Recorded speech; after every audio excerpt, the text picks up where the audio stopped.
இன்றைக்கு போவாசின் வார்த்தை என்ன என்று பார்த்து நாம் முடிச்சிருவோம். ரூத்தின் புஸ்தகம் 2ஆம் அதிகாரத்தில் தான் நம்ம அதை பார்த்து கொண்டு வருகிறோம். ரூத்தின் புஸ்தகம் 2ஆம் அதிகாரம் பார்க்கும்பொழுது இன்றைக்கு போவாசின் வார்த்தை என்ன என்றால், முதல் வார்த்தை என்ன பார்த்தோம்? கர்த்தர் உங்களோடு இருப்பார் என்று பார்த்தோம். இரண்டாவது என்ன பார்த்தோம் என்றால், நீ வேறே வயலுக்கு போகாமலும் இடம் விட்டு போகாமலும் இங்கேயே இரு என்று அன்பாய் ரூத்துக்கு ஒரு வார்த்தையை சொன்ன இரண்டாவது வார்த்தையாய் பார்த்தோம். இன்றைக்கு மூன்றாவது வார்த்தை, போவாசின் வார்த்தை என்னவென்றால், 9ஆம் வசனத்தில் மூன்றாவது வார்த்தையை நாம் பார்க்கிறோம். 9ஆம் வசனம் எல்லாரும் சேர்ந்து படிங்க. 9ஆம் வசனம், ரூத் 2ஆம் அதிகாரம் 9ஆம் வசனம் படிங்க எல்லாரும் சேர்ந்து.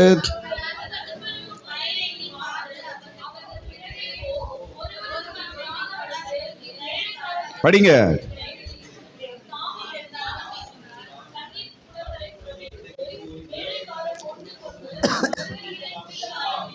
ஆமென். இது போவாசின் வார்த்தை. ஸ்தோத்திரம். இவைகளெல்லாம் அனாதையாய் வந்த ரூத்துக்கு சொல்லப்படுற வார்த்தை.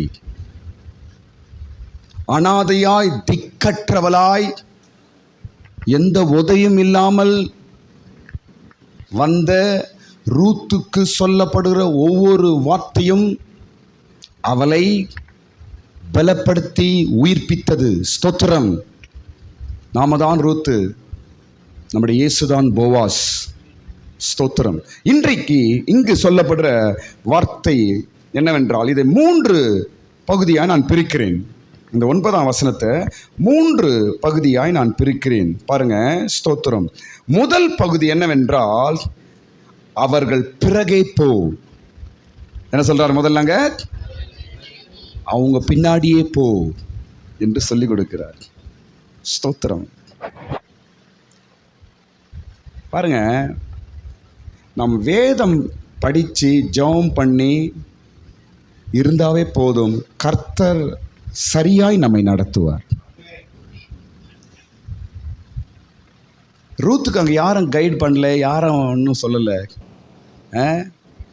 பெத்லகேமுக்கு புதுசாக வரா, எல்லாமே புதுசாகுது வரா. இங்கு போவாசின் ஒவ்வொரு வார்த்தையிலும் அவளை ஒரு பக்தி உள்ளவளாய் மாற்றிவிட்டது. அவள் ஸ்தோத்திரம். அவங்க பிறகே போ என்று சொல்லுகிறார். எதுக்கு அவங்க பின்னாடி போக சொல்றாரு? தானியத்திற்காக. எதுக்கு போக சொல்றாருங்க? தானியம். தானியம் என்றால் ஆகாரம். 3 பகுதி வசனத்தில் முதலாவது அவளுடைய ஆகாரத்தை சந்திக்கிறார். ஆகாரத்தை சந்திக்கிறார், ஆகாரம் கொடுக்கிறார். ரூத்து தனியாய் வந்தால் அவளுக்கு ஆதரவு யாரும் இல்லை, தேவைகள் சந்திக்க யாரும் இல்லை. ஆனாலும் போவாஸ் அவளுடைய ஆகாரத்தை சந்திக்கிறார். அவங்க பின்னாடி போ, உனக்கு ஆகாரம் கிடைக்கும். அவர்கள் பின்னாடி போ, உனக்கு தானியம் கிடைக்கும். போ என்று சொன்னால் அவள் போனாள். ஸ்தோத்திரம். நிறைவான தானியத்தை பெற்று போனாள். ஸ்தோத்திரம். முதல் காரியம், கர்த்தர் நம்முடைய தேவைகள், அதில் ஒரு தேவை ஆகார தேவை, நம்முடைய புசிப்பு, எல்லா தேவைகளும் கர்த்தர் சந்திப்பார். அவ்வளவுதான். நீ போ, அவங்க பின்னாடி போ, உன் தேவைகளின் ஆகாரத்தை நான் கொடுப்பேன். ஸ்தோத்திரம். அவங்க பின்னாடி போ. கர்த்தர் உங்களை நடத்தி கொண்ட பாதையில் நீங்க போய்கொண்டே இருங்க, உங்க எல்லா தேவைகளும் கர்த்தர் சந்திப்பார். போவாஸ் சொன்னபடி கேட்டு அவங்க பின்னாடியே போனா என்ன ஆச்சு? அவளுக்கு தேவையான தானியங்கள் எல்லாம் கிடைச்சது. எடுத்து வீட்டுக்கு வந்தா சந்தோஷமாய் போனா. முதல் நாள் ரொம்ப சந்தோஷமாயிடுச்சு அவளுக்கு. பரவாயில்லையே, என் தேவையெல்லாம் சந்திக்கப்பட்டதே. இப்படி ஒரு வாழ்க்கை உண்டா? இங்க வந்தா ரூத்து விசுவாச வாழ்க்கையை கற்றுக்கொள்கிறார். வீட்டிலிருந்து ஒருவும் கையா வருவா, திரும்பி போகும்போது தானியத்தோடு போவாள். விசுவாசம். ஸ்தோத்திரம். யாக்கோபு சொன்னான், வெறும் கையாய் நான் வந்தேன், இதோ எனக்கு 2 பரிவாரங்களை கொடுத்தார். ஸ்தோத்திரம். வெறும் கையா இருக்கிறீர்களா? ஒன்றும் இல்லை, நான் வெறும் கையா இருக்கிறேன்னு நினைக்கிறீங்களா? இன்றைக்கு கர்த்தர் சொல்லுகிறார், நீ போ. நீ போ, உன் தேவைகள் சந்திக்கப்படும். ஸ்தோத்திரம். கர்த்தருடைய வார்த்தையை கீழ்ப்படிந்து ஒவ்வொரு நாளும் நீங்க போக வேண்டிய பாதையில் நீங்க போய்க்கொண்டே இருங்க. உன் தேவைகள் நிறைவாய் சந்திக்கப்படும். ஆமென் சொல்லுங்க எல்லாரும். ஆமென். இரண்டாவது பகுதி, இந்த வசனத்தின் இரண்டாவது பகுதி என்னவென்றால், ஒருவரும் உன்னை தொடாதபடிக்கு வேலைக்காரருக்கு கட்டளையிட்டு இருக்கிறேன். அந்த வசனத்துல இரண்டாவது விஷயம், ஒருவரும் உன்னை தொடாதபடி. இதெல்லாம் போவாசின் வார்த்தைகள். முதல் ஆகார தேவைகளை சந்திக்கிறார், இரண்டாவது பாதுகாப்பு கொடுக்கிறார். பார்த்தீங்களா? முதல்ல என்ன பார்த்தோம் நம்ம?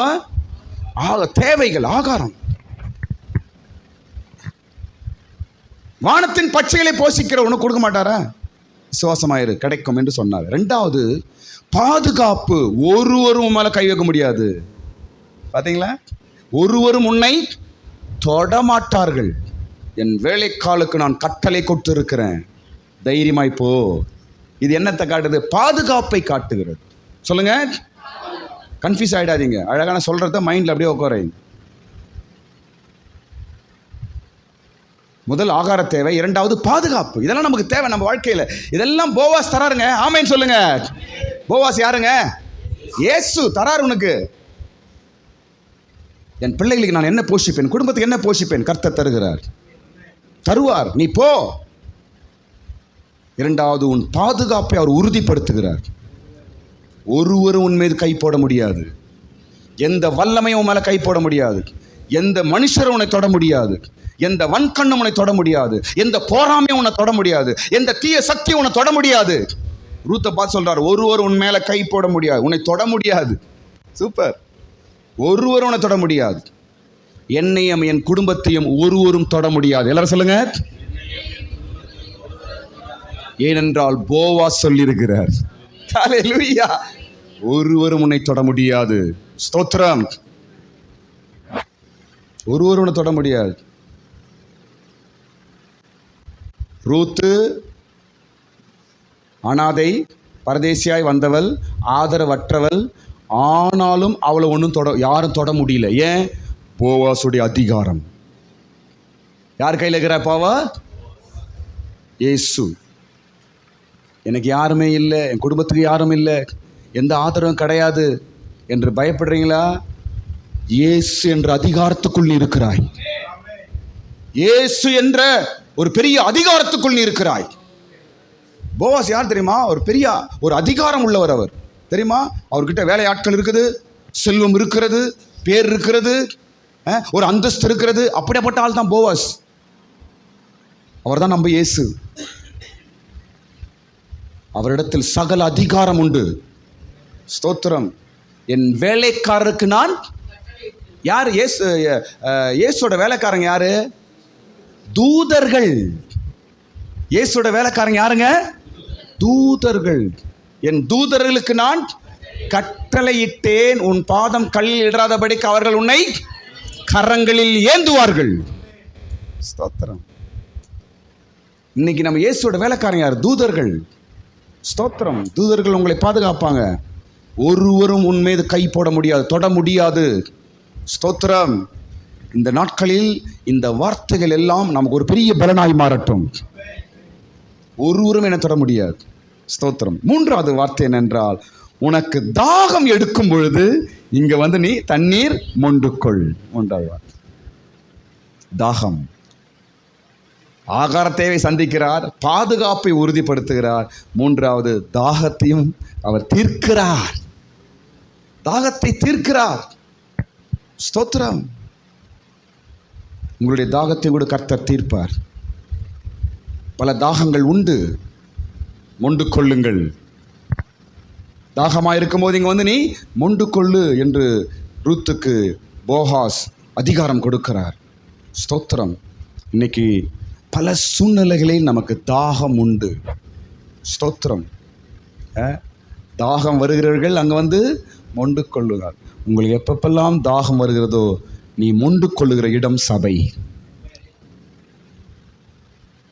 மொண்டு கொள்ளுகிற இடம் எங்கங்க? சபை. இங்கே பெரிய குடம் இருக்குது. இங்கே பெரிய ஒரு குடம் பாத்திரம் இருக்கிறது. எப்பொழுதெல்லாம் உங்களுக்கு தாகம் இருக்கிறதோ அப்பொழுதெல்லாம் இங்கே வந்து நீ மொண்டு கொள்ளலாம். ரூத்துக்கு போவாஸ் கட்டளை கொடுக்கிறார். தாகத்தை தீர்க்கிறார், பாதுகாக்கிறார், ஆகார தேவையை சந்திக்கிறார். ஸ்தோத்திரம்.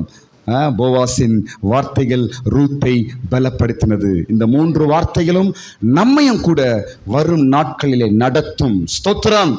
இந்த அதிகாலை துதிபலியின் மூலமாய் கர்த்தர் உன் ஆகார தேவைகளை சந்திப்பார். இந்த அதிகாலை துதிபலி மூலமாய் கர்த்தர் உன்னை பாதுகாப்பார். இந்த அதிகாலை துதிபலியின் மூலமாய் உன் தாகங்கள் எல்லாம் தீர்க்கப்படும். ஆமென். ஸ்தோத்திரம். கரங்களை மேல உயர்த்துங்க. முடிக்கிறோம். ஆமென். ஸ்தோத்திரம். ஹல்லேலூயா. ஸ்தோத்திரம் ஆண்டவரே, ஸ்தோத்திரம் ஆண்டவரே, ஸ்தோத்திரம் ஆண்டவரே, ஸ்தோத்திரம், ஸ்தோத்திரம். போவாசின் வார்த்தைகள் எங்கள் ஆகார தேவைகளை சந்திக்கிறவர், எங்களுக்கு பாதுகாப்பு கொடுக்கிறவர், எங்களுடைய தாகங்கள் எல்லாம் தீர்க்கிறவர் நீங்கப்பா. ஸ்தோத்திரம். ஆண்டவரே உம்மை துதிக்கிறோம், ஆண்டவரே உம்மை துதிக்கிறோம், ஆண்டவரே உம்மை துதிக்கிறோம். ரூத் எவ்விதமாய் சந்தோஷத்தோடு திரும்பி போனாலோ அது போல இந்த 21 நாளும் நாங்கள் நிறைவோடு சந்தோஷத்தோடு மிகுந்த தானியத்தோடு நாங்கள் திரும்பி போக கர்த்தர் எங்களுக்கு கட்டளை கொடுப்பீராக. கர்த்தர் எங்களுக்கு அருள் செய்வீராக. ஸ்தோத்திரம். ஒவ்வொரு குடும்பத்துக்காக ஜெபிக்கிறோம். வந்திருக்கிற தேவ பிள்ளைகளுக்காக ஸ்தோத்திரம். வராமல் போன எங்க சபையாருக்காக ஸ்தோத்திரம். ஆண்டவரே ஸ்தோத்திரம். இந்த நாட்களில் எங்களுக்கு தேவையானது ஒன்றே ஒன்று, அது தேவ கிருபைதான். ஸ்தோத்திரம். கிருபை இல்லாமல் எங்களால் ஒன்றுமே முடியாது. ஆண்டவரே குடும்பத்தை நடத்த கிருபை வேண்டும், பிள்ளைகளை நடத்த கிருபை வேண்டும், சம்பாதிக்க கிருபை வேண்டும். ஆண்டவரே ஆரோக்கியம் வேண்டும் என்றால் கிருபை வேண்டும், வீட்டில் சமாதானம் வேண்டும் என்றால் கிருபை வேண்டும், போகும்போதும் வரும்போதும் பாதுகாக்கப்பட வேண்டும் என்றால் கிருபை வேண்டும், குடும்பம் கட்டப்பட வேண்டும் என்றால் கிருபை வேண்டும், எதிர்கால ஆசீர்வாதமா இருக்க வேண்டும் என்றால் கிருபை வேண்டும். ஆண்டவரே அந்த கிருபைக்காக இதோ நாங்கள் வந்திருக்கிறோம். அந்த கிருபைக்காக உம்மை தேடி வந்து